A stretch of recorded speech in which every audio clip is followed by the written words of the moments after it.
I am back with my sister, Emily Guy Birkin. She does not use a hyphen. And I'm with my sister, Tracie Guy Decker. And yes, she does use a hyphen. I do. I do. And together we are Lightbringers, where we illuminate the deeper meaning of the crime solving devil TV show. And yes, we are overthinking it. So We much. are. So today, we're talking about 207 and 208, My Little Monkey, and Trip to Stabby Town. Mm-hmm. So I just want to start my reflections on this well, there's so many things, but I'll save the fluffy things for the end because that's what we do.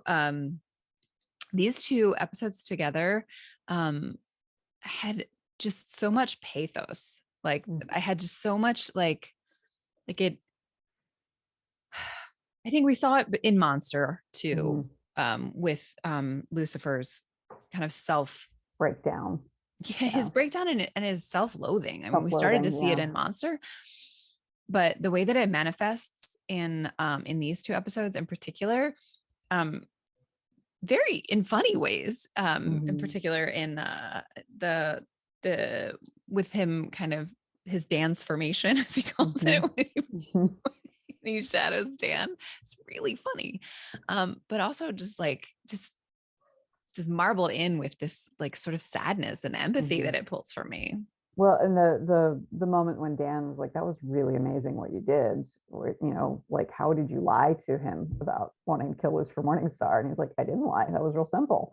And like, and so matter of fact about it. Like, yeah, didn't lie.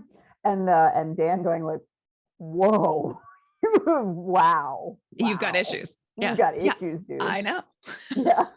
Like, that's why I'm doing this thing where I'm pretending to be you.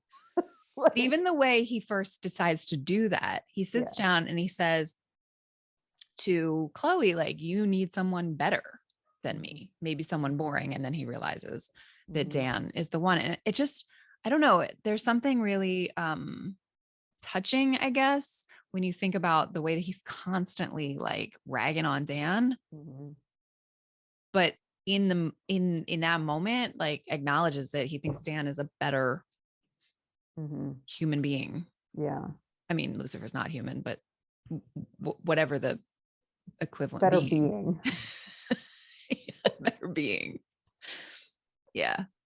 So there were also two moments. So there was pathos, and there was also, I feel like there were two moments, one in each, where he kind of sort of lied or omitted the truth, or like the first in the bathhouse when he says the name's Dan.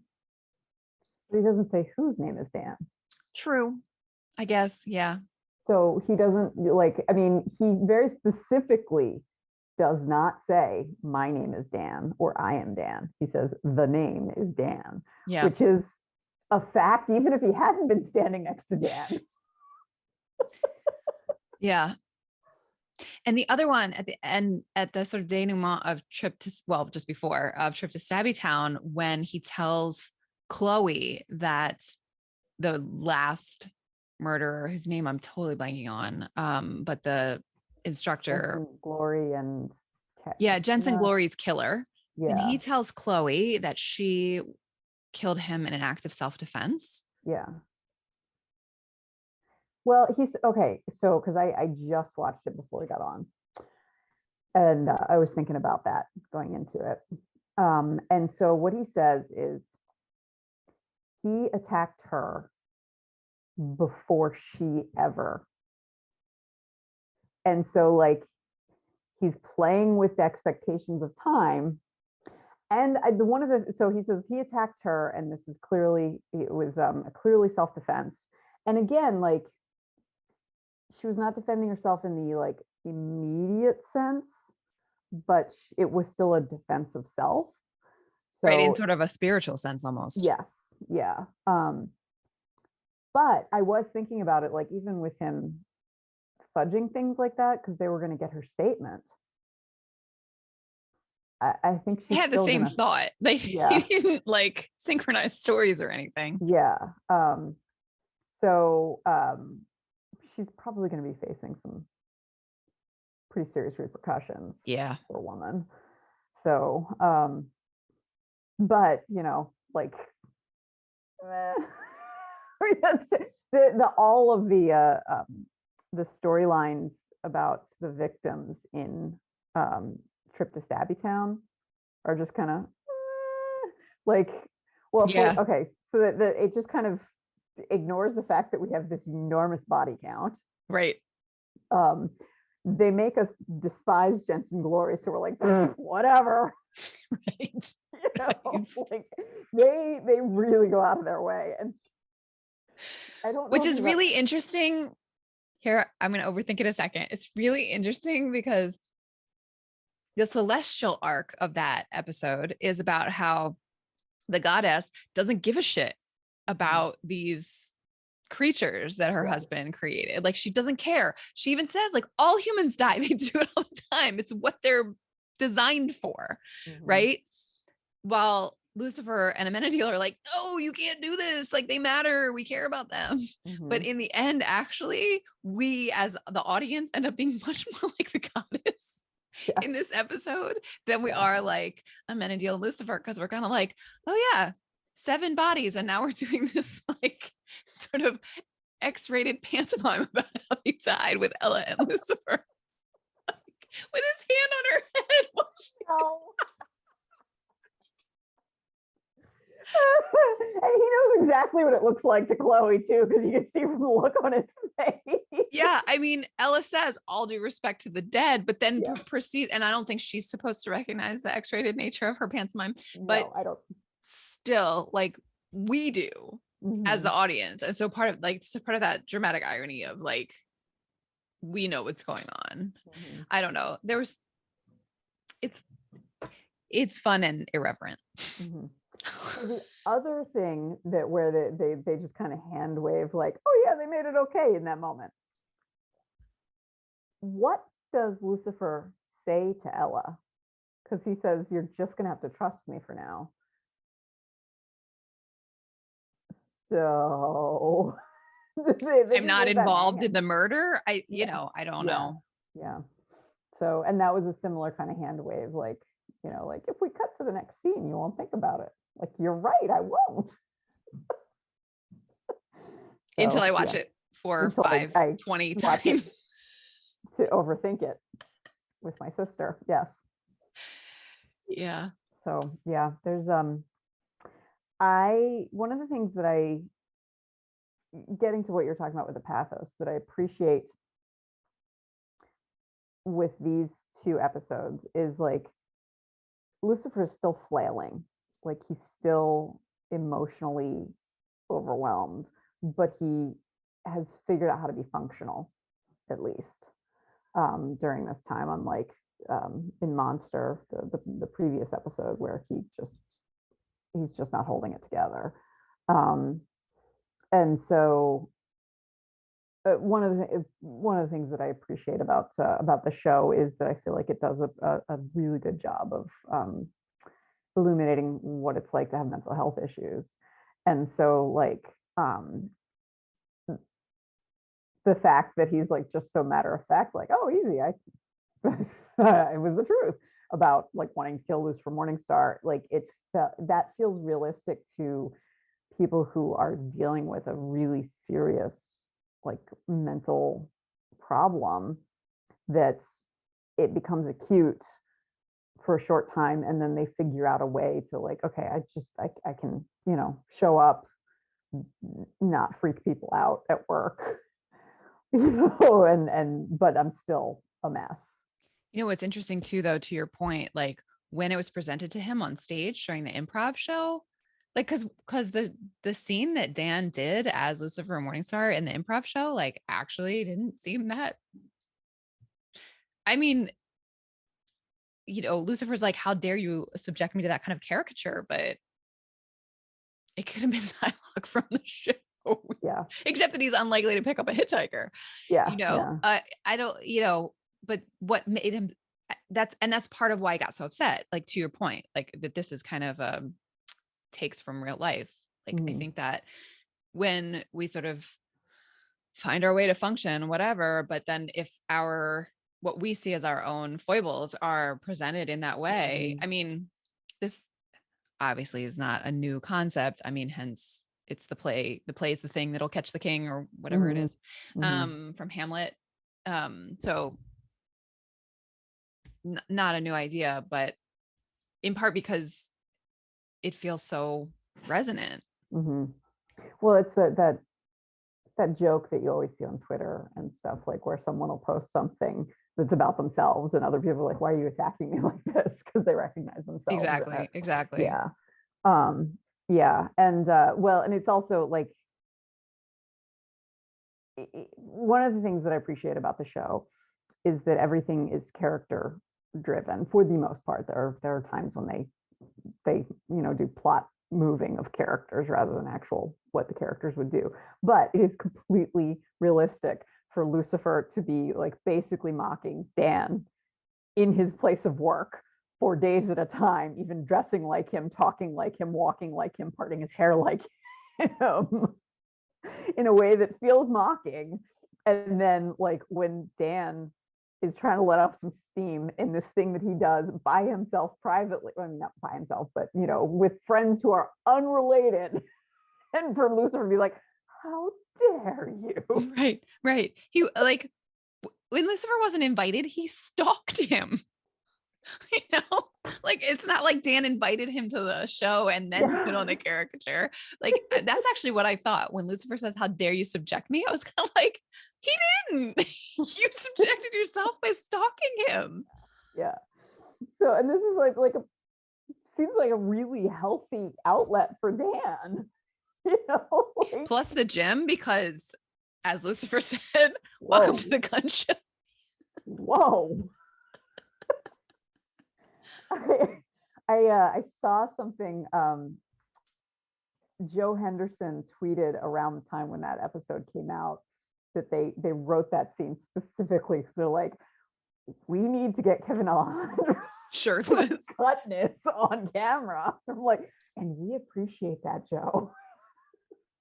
Yeah. Like, I remember watching through the first time going like, this doesn't feel like, okay, we're talking about realism when we're talking about a show about a crime solving devil, but it seems like the devil would have better definition than a cop. And later in the show, he will, right? Like, I think they were like, Tom, you got to get on this. Yeah. We'll hire you a trainer. Well, he had a trainer. Like, I don't know if you know this story. He had a trainer, and he said, like, if we get a fourth season, we're gonna go all in. And they were canceled on Fox, and then they were picked up by Netflix. And his trainer was just like, "All right, come on." That's how we got. Yeah. Although on the other hand, I think there is something. There's something sort of fitting that Lucifer is trim but not sculpted, because it's just sort of natural, as opposed to Dan, who's went through a divorce and like is hitting the gym to distract himself. Like Lucifer's Fitness presumably is God-given, if you will. So it makes sense that it would be, maybe a little less like emotionally sculptured. It could make sense that this is, like he's usually, but he's not feeling up to his normal self. That's true. He does self-actualize. So, which we don't know yet, but and like this is way overthinking something that's just the Kevin Alejandro. Just the nature of Tom Ellis's physique and Kevin Alejandro's physique, not celestial. Yeah, but if we can come up with a canon reason, I think that I am all for it. Me too.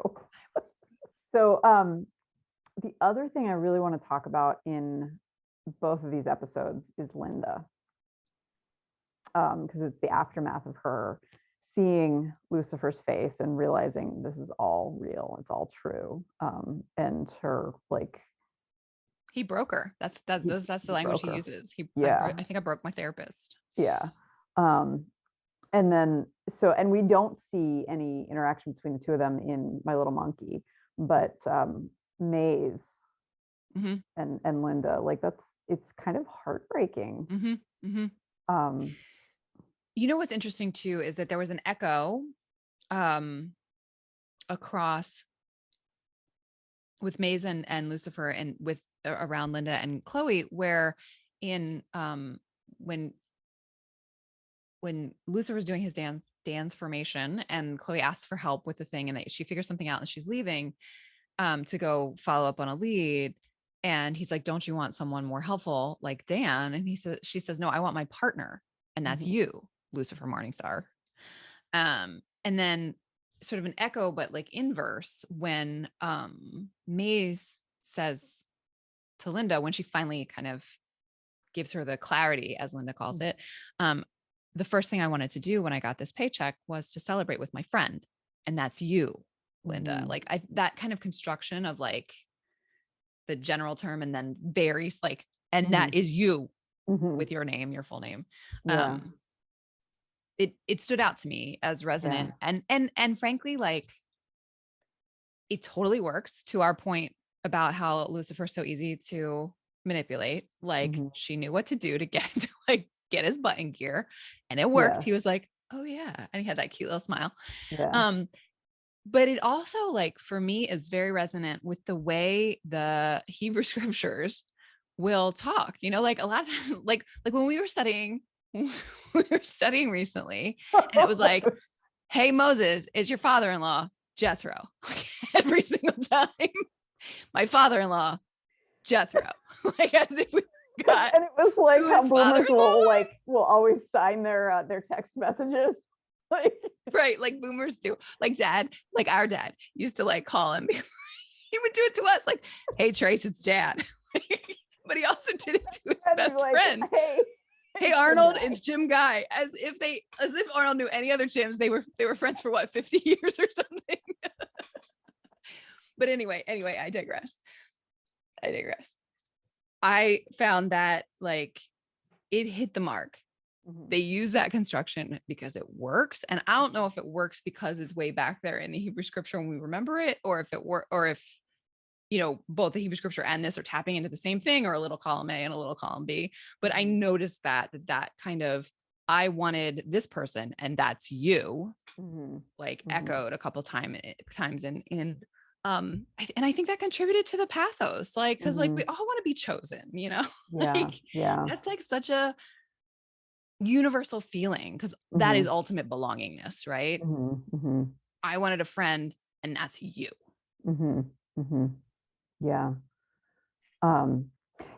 And it makes sense that it would be friendship that would be able to give Linda clarity, you know, because it's also like, you know, because friendship is magic. Friendship is magic. Yes. That's My Little Pony. But it's also like friendship is a very weird relationship for all of us, because like it's always chosen. Like there's no way your friendship is not chosen. It's something that like has varying levels of intimacy, whereas like, I mean, there are varying levels of intimacy in marriages and between parents and children, but there's the expectation of a certain kind of intimacy with those relationships. There's just something that like friendship is magic. There's also something to your point that like there is a objective relationship with marriage, right? It's legally defined, and then the other things happen. You know, just depends on the two people. But with friendship, like even though I can remember saying like that person's not a real friend, they're just an acquaintance, or a real friend wouldn't do X and such. Where did I get that definition from? Like, what am I basing that on? Because there is not, in fact, a like sort of agreed upon definition of what constitutes friendship versus acquaintanceship versus, you know, like, and like in my mind, I've got like a whole like spectrum, right? Like there's like a distant acquaintance, and there's like a business acquaintance. There's a friendly acquaintance, which is before a friend. You know what I mean? Like there's like a whole and then there's best friend. right. Like best friend from a certain period in your lifetime. Yeah, exactly. There's my best friend from high school, my best friend from college, my best friend from, that's exactly. And there's like this whole spectrum of like levels of intimacy that in my mind require different labels, which is tells you something about how I use language, folks. Anyway, sorry. But yeah, but the like, it's that she's a friend, and this is chosen, and this is a kind of intimacy that is like just unlike any other. Um, and then like Lucifer's a patient, which is they come and go, that's Mhm. professional. And an ex-lover, Yeah, similarly. yeah, similarly, yeah. And even to like, I'm going to get into something completely unrelated. So I loved Sex in the City the first time around, really, really loved it. And I loved it because of the friendship between the four women. And so like I have zero interest in seeing the reboot, like none. And it's specifically because Kim Cattrall as Samantha is not involved. In the original, there was a scene when Carrie was cheating on um, Chris in the Morning. I can't remember that actor's name. Aiden was the character's name. Anyway, this is the guy from Chris in the Morning from From Northern Exposure. Yeah, so he's always Chris in the Morning to me on K Bear. So anyway, she's cheating on him with Big, who was married, and she talks to Samantha about it, and like, I know you're judging me or something like that. And Samantha says, no, I don't judge, honey, and like gives her a wink and like basically gives her room to unpack her own bad decisions while making it clear that she loves her unconditionally. And the way that they wrote the character out for the reboot was like, I have no interest in seeing this because it's not true to the characters. Like that ride or die for my friends was integral in who that character was, even more than like the sex puns and all the other stuff that Samantha was known for. So in any case, it was completely unrelated to this, but that gets to the the strength of those kinds of friendship bonds, particularly because they can be so long lasting. And because as Mazikeen says, like, I wanted to celebrate this milestone with my friend. So like your friend is there to say like, this is incredible. You're finding your place. Let's go have margaritas, or like, I'm so sorry your heart is broken. Let's go have margaritas or whatever.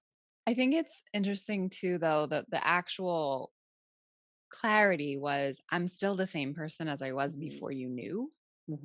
It's, so what's changed, which I think is also like useful clarity sometimes in our own lives, as like,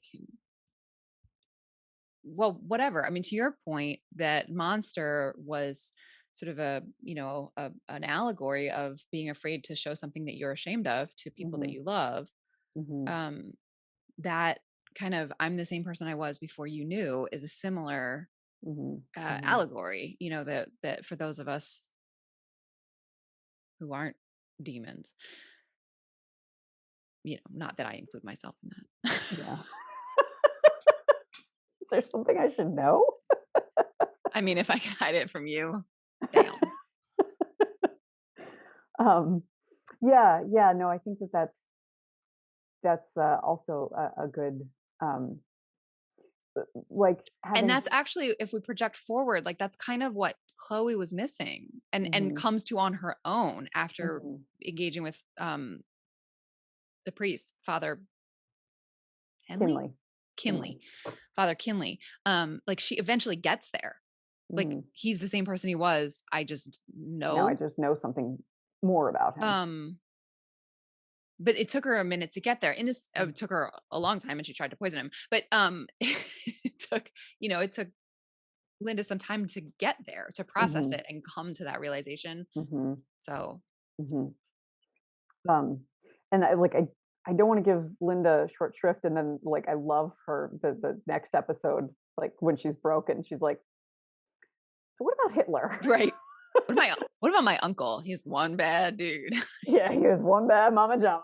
That's what she says. You're right, Mama Jama. Yeah. And then like, the angel of death is a chick.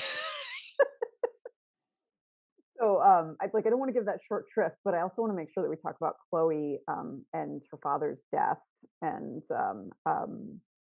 her choice at the end when she has a literal devil on one shoulder and a demon on the other, telling her like, no one's gonna, we're not gonna judge if you want to order off menu, Yeah. instead of just calling it in. Yeah. Um, I like, um, I know that I respond differently to, well, not differently, but the way that I respond to this episode is in somewhat informed by the fact that our dad passed away in 2013. Even though it was nothing that dramatic, it was a natural cause. Um, but there's still like, I can comprehend the anger Hmm. in some ways. Um, where like both her anger and then Joe Fields' daughter's anger. Hmm. Um, like my father was taken away from me, and I want to punish who's responsible. And since like, and I've read that that's actually what Mandy Patinkin, when he played Inigo Hmm. Montoya in Hmm. The Princess Bride, he had lost his own father to cancer, and so he was Yep. like Right. channeling He his made Count rage. Rogan into cancer for that Yeah, scene. Yeah. yeah. Hmm. I've heard that Um, as well. so like I definitely I don't know, like, if I had glioblastoma tied to a chair, but it's not a person, you know? Mm-mm. Yeah. Yeah.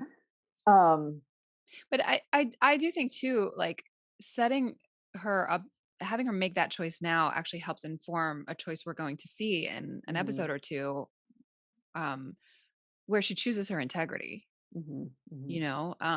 or in that case, she chooses Lucifer and her relationship with Lucifer. Like I think that her choosing her integrity is part of Who she what, is. yeah, I mean, it's part of what the showrunners want us to see in Yeah. her and what makes her, you know, a noble and good character. Like Mhm, that's what makes her, keeps her a protagonist that we root for. mhm, mhm. Yeah. And Lucifer sees that, and he doesn't understand it, but he sees it. And I think Mhm, actually in some ways that's another moment of pathos when he says, I think your father would be proud of you. And mhm, like with this sort of like, I don't really get it, but mhm, and then and she's so touched by that. And he's like, I'm sorry, I didn't mean to make you cry. And then, like, and that also becomes a recurring theme where mhm. he, in his obliviousness, is being super sweet and supportive. Yeah, And yeah, she's like, just shut up. yeah. Yeah. Um, yeah, I love that moment. Well, and that's one that that, and then there's the scene several seasons forward when Amenadiel tells her that her father is That proud of he her, is like in fact proud of that her. he Yeah. is. Hmm. Um, and like both of those make me tear up, Right. because of course Right. that's what I want to hear, is that Right. dad would be proud of me and that he is, and I don't have any celestial like way of getting that. Um, but you know, particularly since she's mad at herself first for having followed Joe Fields, and so having like that was, it was inappropriate what she was doing, and she Hmm. knew it was, and she was Hmm. so angry she couldn't not do it. Hmm. And then when they couldn't find the warden, and she was mad at herself for letting him like, so to have um, this oblivious kind of asshole who's so like, in the next episode she's like, he's not a guy, he's a weirdo, like, because Right. it's true. um like stumble into exactly what she needed to hear. Hmm. uh, and which and was clearly hard for him to understand, because he does not get along with his father, and because he has like this weird issue where he says his father is God, which at the time she's just Right. like, yeah, like, Right. Right. okay. So interestingly, in the whole arc, that is what he needed and wanted to hear from his dad Mhm. too. Yeah. So Well, I mean, isn't it what we all need and want to hear from our parents? I yeah. mean, like that's uh my youngest is he's struggling a little bit because his brain is wired a little differently from other people's, and so like we've been hearing that he's been a little sad at school because he feels like he's not doing things right. And so like one of the things that I try to do every time I pick him up is like, I'm so glad to see you.